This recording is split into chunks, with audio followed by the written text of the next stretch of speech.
Grand Rising Deep Diggers. I hope this video finds you well. I want to start off by sharing a portion of my journey with you this morning. I thought it was important to give you a little background about how I arrived at the place that I am today.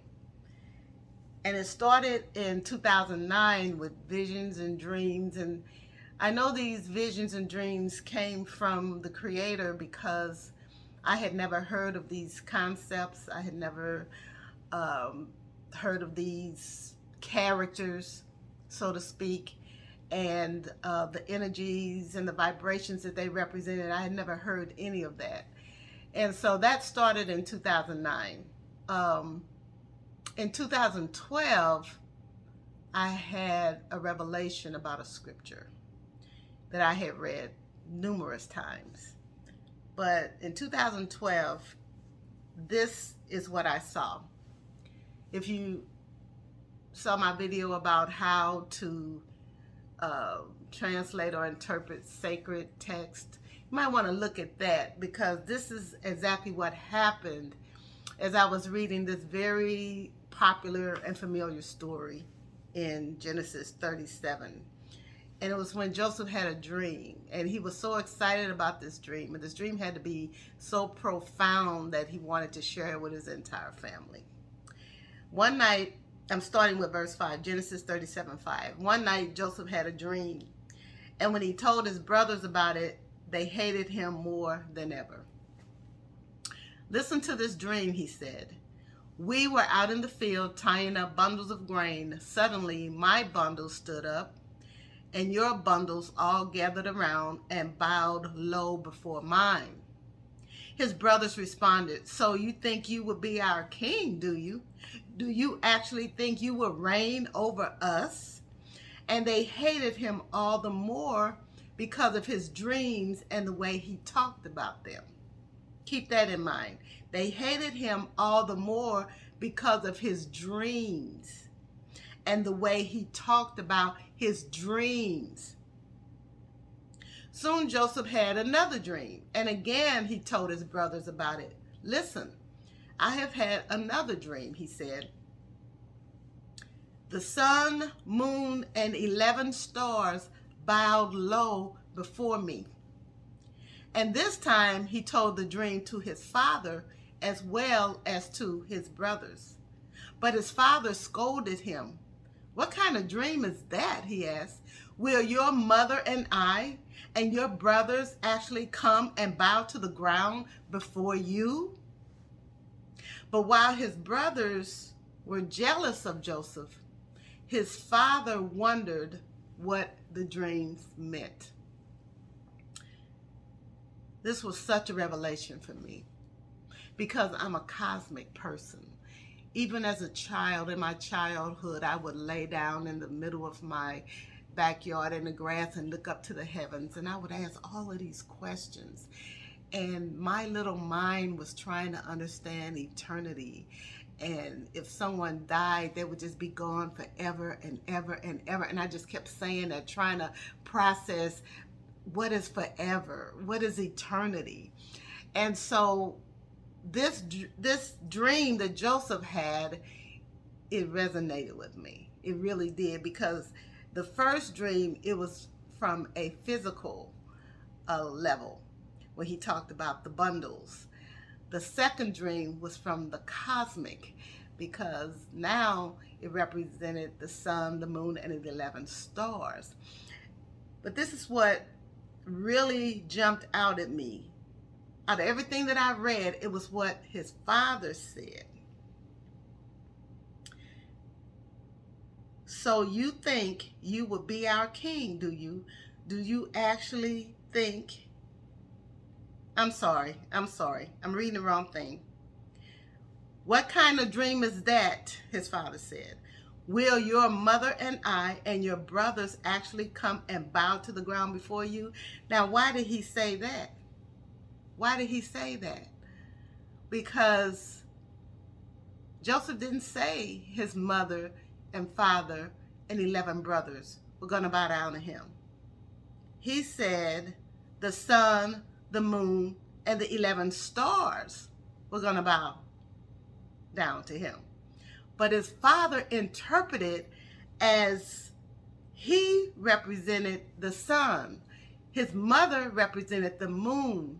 The 11 stars represented his brothers. So the father had a connection. He had a revelation about the unification of the cosmic reality with the physical reality. He related that dream to himself, his wife, and his 11 sons. And that blew me away. That blew me away. So that was the first revelation, when I saw that there's a connection between us here and the celestial realms. Then something else happened. One day, I was alone at home, and I was sitting still. I don't even think I was meditating. I'm just sitting around doing nothing.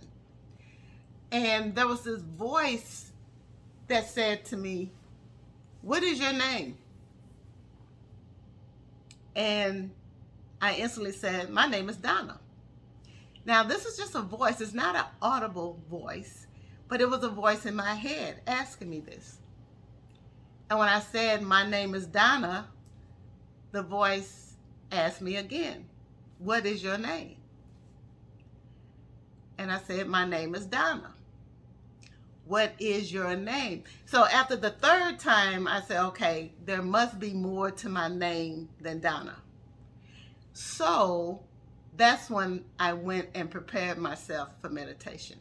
And I went in, I cleansed myself up, cleansed my body, moisturized my body, went through this ritual of pureness, because I felt like there was something profound going to happen, right? And so I covered myself with a white sheet, and I lay down on the bed, closed my eyes, and I just listened. The thing about this, keep in mind, I didn't ask the spirit, "What is my name?" The spirit came to me and asked, "What is your name?" That's significant.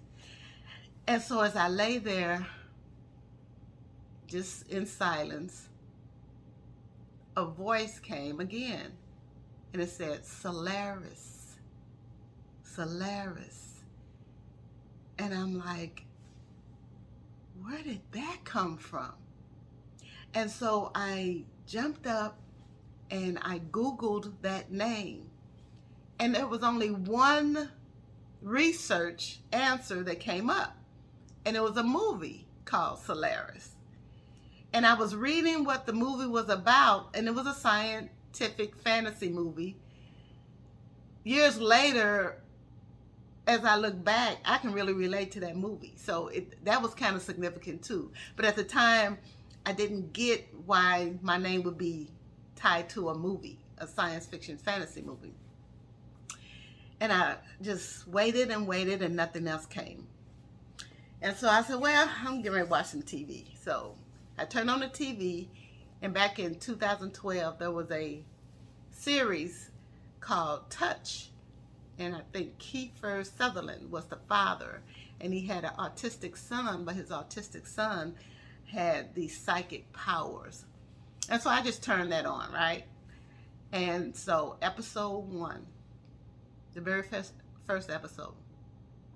And as soon as the series started, the young boy, if I remember correctly, he was looking up to the heavens, and he said, "Polaris is 1.5 million light years away. You will see her in the dark sky." Now I'm paraphrasing, because this was back in 2012. I'd have to go back to the original series and quote the exact words, but that was the gist of it. And as soon as he said Polaris, I'm like, that's what the spirit was telling me, not Solaris, Polaris. And I got so excited, and I went and Googled Polaris. And this is what it said. I want to read this to you.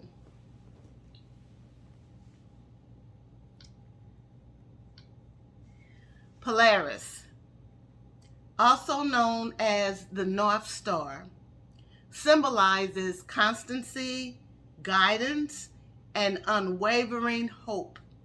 It represents a fixed point of reference in the night sky, historically used for navigation and metaphorically for finding direction in life.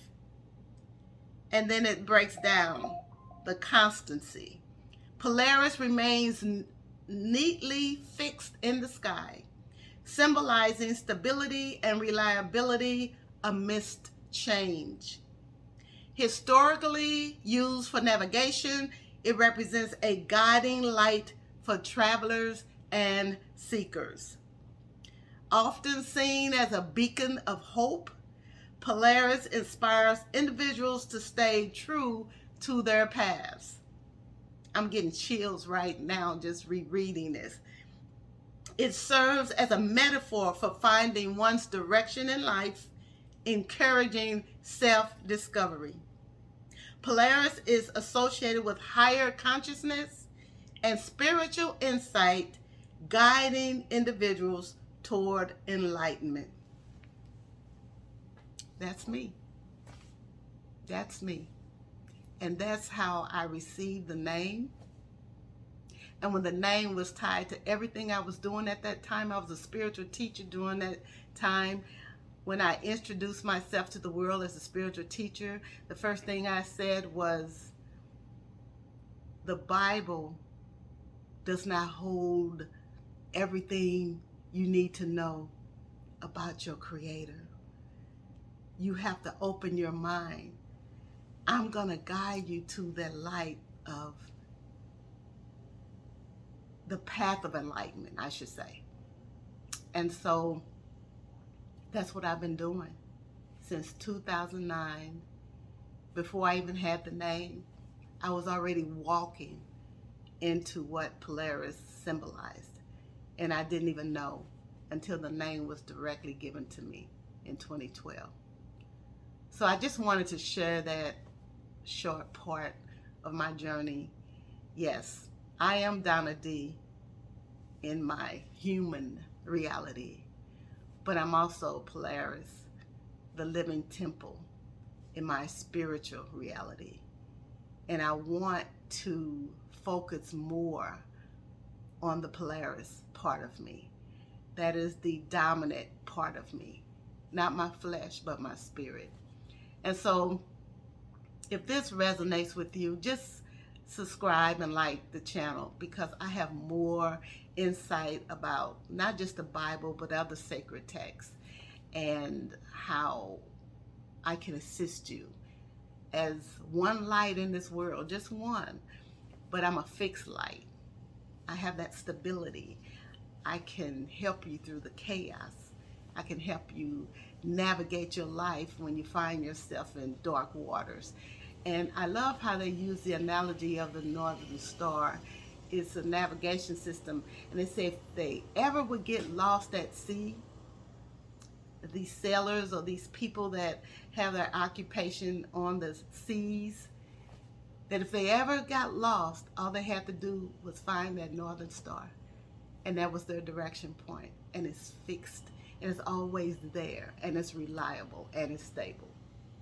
So, deep diggers, continue to be the treasure that you've always been seeking. God bless.